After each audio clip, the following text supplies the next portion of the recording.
GigEm247.com, Taylor Ham here with outside linebackers coach Nick Toth. Coach, through 3 weeks, you guys have played 3 solid games defensively. Are you been impressed with the fanatical effort your unit showed? Yeah, they're playing very hard. They're running to the football. They're hitting as a unit, not just the outside linebackers, but the defense is hitting. That's a big step towards getting where we want to be. We're not there yet, but with those building blocks, we can be all right. What have you seen from VAUGHN, not only just on the field but off the field? His leadership, it seems like he's being a lot more vocal this year, motivating his team when they're down to stay, on the grind and keep on fighting, and it's really showed up on the field. Yeah, the most impressive thing about VAUGHN right now is that he's about 70%, 80%, something like that, and he's just playing his butt off. You never know it. His sack numbers aren't what they were, but everything else is better. Our defense is playing better as a whole because of what he's given us out there. He's so far beyond what he was any other year, whatever everybody's seen. He's so far beyond that right now because of the leadership, because of playing through injury, just the toughness part of it. So I'm happy with VAUGHN. I couldn't be happier with where he's at. Can you talk about his complementary players with Sean Porter and Demontre Moore, and what have you seen from them? Sure. They kind of all play off each other right now a little bit. VAUGHN's always that pass rushing threat, but now he's able to drop in coverage, and you've seen him beat up some receivers this fall.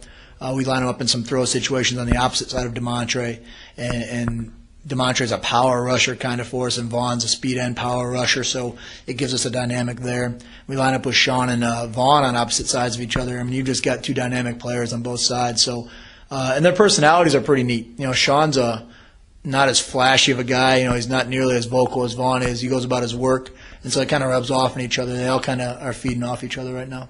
Great. How much does your unit benefit from, the guys inside, the defensive linemen, and when they're getting pressure, it allows VAUGHN and Demontre or Sean to come off the edge and really get some pressure on the quarterback?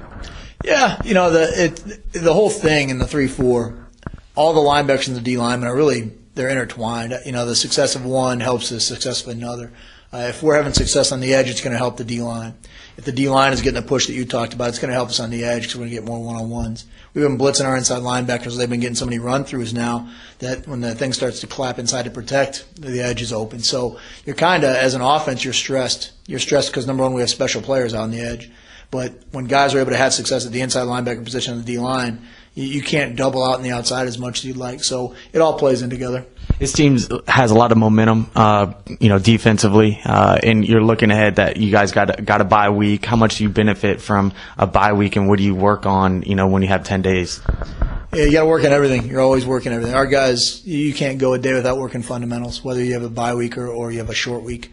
But we got to get better at just the whole thing, running the ball still, hitting people, playing every down, not having a lapse there like we did that down at the end of that game where they hit like about a 20, 30-yard pass over the middle. Those are the small things. A little thing on that play could have made a difference. We might have picked that ball off. We might have tipped that ball, not even had him get down there inside the 10. So we're going to work on all those things. But, I got to be honest with you, whether it was 10 days or whether it was 4 days, our guys wanted to put the ball down and play again.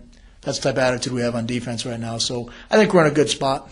Great. FIU, obviously, being a Florida team is going to bring a lot of speed. Looking ahead to Oklahoma State, I think they're number 1 and 2 in total passing. What do you do differently, if anything, to combat that high-power offense? Yeah, you know what? We've got to look really hard at their throw game, where FIU couldn't get the ball down the field as well. These guys will. So we'll look at our vertical coverage, I'm sure. We'll look at how we're going to attack the passer a little bit differently, with a pocket being something that's going to be in effect more. But just the whole thing. They're a well-rounded offense that can score. So we got to prepare for everything. As the special teams forces captain, as yourself, how have you evaluated the special teams through 3 weeks? We're a little bit inconsistent in the punting game. It got a little bit better the second half the other night.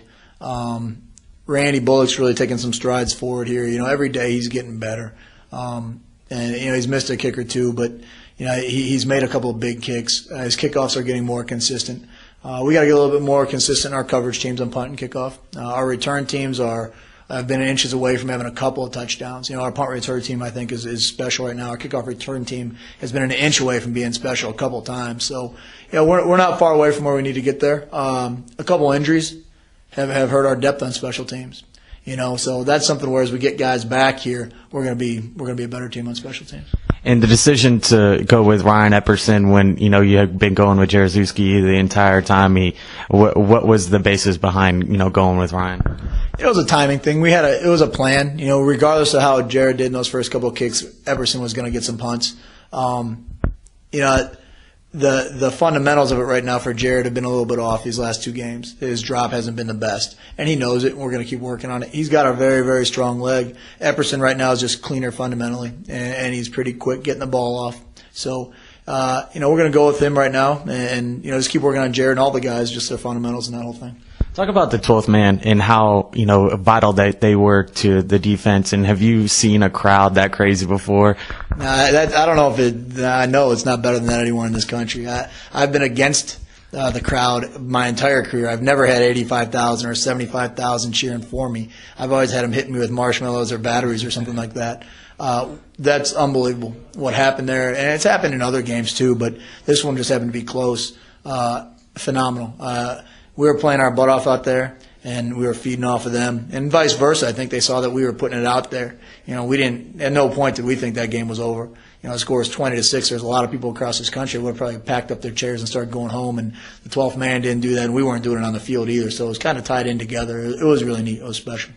And when you look at this, you know, defensive unit as a whole, how much does it benefit when you and you know, Tim DeRuiter and Coach McMillan and the rest of the defensive staff really work together as a whole? Do you also help out with the corners or safeties if you see them not miss an assignment? Do you guys, you know, cross intertwine with your coaching at all? You know what? Everyone knows the defense. So I mean, if something's wrong somewhere and somebody doesn't catch it, all of our staff's able to correct it. You know, you got probably 5 guys in that room, other than probably 4 guys than myself that could coordinate a defense. You know, I mean, all those guys see the big picture. But, you know, we're really focused up on just what we do. You know, I know the D-line's doing what they do. If I see something, Terrell and I might communicate about it. He certainly doesn't mind that. You know, if there's an outside linebacker doing something, shoot, I hope one of those guys is saying something. One of the great things about us right now is everybody kind of understands their role. You know, from every guy in the defense to the staff. Even on special teams and the offense, guys are just doing what we do. You know we got stuff we got to work on. I'm not worried about what the offense is doing. You know, I'm worried about what those outside linebackers are doing, and then our defense, and then, you know, our special teams as well. If the inside linebackers need me to see something every now and then, that might happen. But, you know, it's pretty good gel we have going on right now as a unit. Great. Well, thank you for the time, Coach, and stick to GigEm247.com for all your latest Texas A&M news.